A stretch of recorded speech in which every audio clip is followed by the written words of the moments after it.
প্রাকৃতিক অপরূপ সৌন্দর্য হাতছানি দিয়ে ডাকছে পর্যটকদের। অপেক্ষার প্রহর শেষ হচ্ছে সুন্দরবন প্রেমীদের আর মাত্র একদিন পরেই।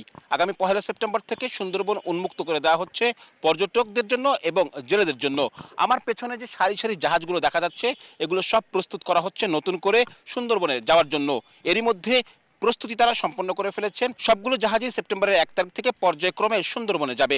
এ নিয়ে প্রস্তুতি কেমন রয়েছে ট্যুর অপারেটরদের, সে নিয়ে কথা বলবো। আমাদের যতগুলো ট্যুরিস্ট জাহাজ আছে আমরা এই 3 মাস বন্দর সুযোগে আমরা সবকটা প্রস্তুত করে ফেলেছি ইনশাল্লাহ। 1 তারিখ থেকে পুরো দমে আমাদের সিজনটা শুরু হবে। আবার এই টাইমে কিছু পর্যটকদের বাড়তি চাহিদা থাকে। আমাদের বাংলাদেশ তো প্রকৃতি বর্ষার মৌসুমে সুন্দর, এটা আমরা সবাই জানি। সুন্দরবন আরও বেশি সুন্দর এই বর্ষার মৌসুমে। গেস্ট অপেক্ষা করছে অধীর আগ্রহে যে বর্ষার সুন্দরবনটা, ওয়াইল্ড লাইফটা দেখার জন্য। একসঙ্গে একমাত্র সুন্দরবনেই 4টা বিষয় দেখা যায়। ঠিক আছে, ফার্স্ট আমরা চমৎকার একটা রিভার ক্রুজ করাই, ঠিক আছে, যেটা কিন্তু আমরা আলাদা পয়সা খরচ করে রিভার ক্রুজ করি। তৃতীয়ত আমরা কিন্তু ঠিক আছে নেচারের কাছাকাছি খুব থাকি। আমরা ন্যাশনাল পার্ক, বোটানিক্যাল গার্ডেনে কিন্তু শুধু নেচার দেখতে কিন্তু আমরা যাই, প্রকৃতির কাছে যাওয়ার জন্য। সুন্দরবনে কিন্তু এটা পাওয়া যাচ্ছে। ঠিক আছে, থার্ড হলো আমরা ওয়াইল্ড লাইফ। ঠিক আছে, হ্যাঁ, আমরা কিন্তু পর্যাপ্ত ওয়াইল্ড লাইফের কিন্তু কাছাকাছি থাকি বা ওদের বিচারণী স্পটটা কিন্তু আমরা দেখতে পারি।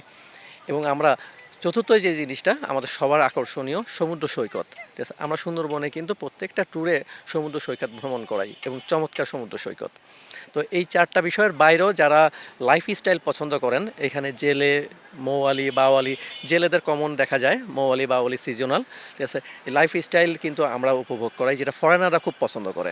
বাঘ দেখাটা কোনো কোনো সময় ভাগ্যের ব্যাপার, কোনো কোনো সময় দুর্ভাগ্যের ব্যাপার। আমরা ল্যান্ডে নেমে বাঘ দেখতে চাই না। আর সুন্দরবন অ্যাকচুয়ালি বাঘ দেখার জায়গা নয়।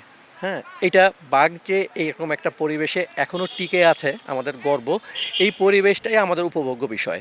বাঘ খুঁজে বের করা যাবে না ও যদি নিজে দেখা না দেয়। এবং পর্যটকরা কিন্তু বাঘ দেখে প্রতি সিজনে। সব পর্যটক না দেখলেও ঠিক আছে, একটা পার্সেন্টেজ পর্যটকরা কিন্তু প্রতি বছর বাঘ দেখছে। আমাদের বিভিন্ন সময় বিভিন্ন উদ্যোগ থাকে, চেষ্টা করার চেষ্টা করি আমরা যে নতুন কোনো জায়গা বের করার জন্য। তারপরে এটার মধ্যে আবার আমাদের বন বিভাগের কিছু বাধ্যবাধকতা থাকে। সব কিছু মিলিয়ে আমরা সরকারি সব সাপোর্টগুলো আমরা আশা করি পেলে আমরা অনেক কিছু সুন্দরবনে তৈরি করতে পারবো।